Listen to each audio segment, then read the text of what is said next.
avec David Abiker. Et Guillaume Tabar à 8h12 pour l'éditorial avec le Figaro. Guillaume, bonjour. Bonjour David. Marine Le Pen se déclare candidate et se pourvoit en même temps en cassation. Comment comprendre le dénouement de cette folle journée, dénouement qui a eu lieu sur le plateau de TF1 hier soir? Et oui, et puis pour commencer, il faut d'abord mesurer à quel point nous avons assisté à une folle journée. Car au début, on s'attendait à ce que la décision en appel soit précisément sans appel, à savoir que ce soit les juges qui décident une fois pour toutes qui, de Jordan Bardella et de Marine Le Pen, serait candidat. Et puis, surprise, les magistrats décident à la fois de condamner Marine Le Pen sur le plan judiciaire, pour les assistants parlementaires au Parlement européen, et de la sauver sur le plan politique en lui permettant d'être candidate. Ça signifiait quoi ? Eh bien, que la justice ne s'arrogeait pas le droit de décider de l'affiche présidentielle et qu'elle disait à la patronne des députés RN « Le choix vous appartient ».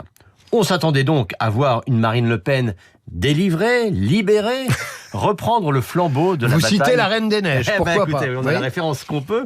Et donc on s'attendait à la voir reprendre le flambeau de la bataille présidentielle.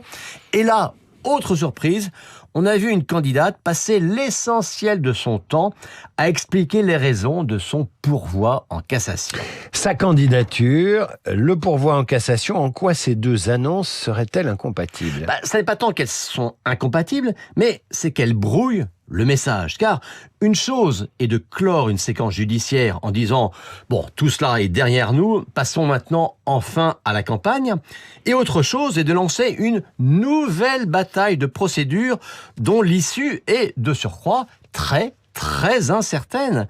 Ce pari risqué, il est risqué donc d'abord, parce qu'on ne voit pas pourquoi la cassation lui donnerait forcément raison, et auquel cas les peines pourraient s'appliquer, et deux, parce que durant tout le temps où on va attendre cette décision de la Cour de cassation, eh bien, Marine Le Pen, va rester à la fois sous une épée de Damoclès judiciaire, et puis sous le feu des questions permanentes des journalistes qui vont lui dire « Alors, que ferez-vous si ?» Alors c'est si vrai d'ailleurs que Marine Le Pen elle-même disait, ça c'était après la première instance, que quoi que décide la Cour d'appel, elle n'attendrait pas la cassation pour ne pas retarder, donc ne pas empêcher la campagne de son parti. Eh bien, avec ce pourvoi, elle se remet dans un bourbier juridique et judiciaire, ce qu'elle disait pourtant vouloir éviter. Alors, on disait que le jugement du 7 juillet donnerait le coup d'envoi de la campagne présidentielle. Est-ce que c'est le cas ? De ce fait-là, moins qu'on pouvait l'imaginer. Alors d'abord, dans un premier temps, il faudra voir les conséquences internes, car Jordan Bardella, de plan B pour l'Élysée, redevient le plan A pour Matignon. Marine Le Pen, hier soir, a vanté ce ticket gagnant, comme elle a dit. Mais d'abord, comment Bardella, lui, va-t-il vivre ce retour à la case départ ? C'est quand même une question. Ensuite, alors, dans l'affiche présidentielle, il y a ceux qui jouaient le match avec Bardella, comme Gabriel Attal, donc qui risquent d'être un peu déçus. Ou inversement, ceux qui vont espérer retrouver un peu d'espace idéologique, comme Bruno Retailleau.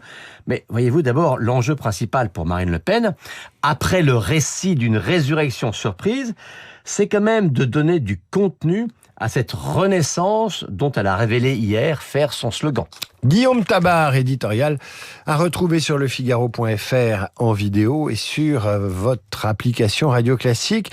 Guillaume, restez avec nous, puisque notre invité est un peu bloqué dans les embouteillages. On va l'avoir au téléphone, mais enfin, vous ne serez jamais trop de deux pour commenter les intentions et les annonces de Marine Le Pen.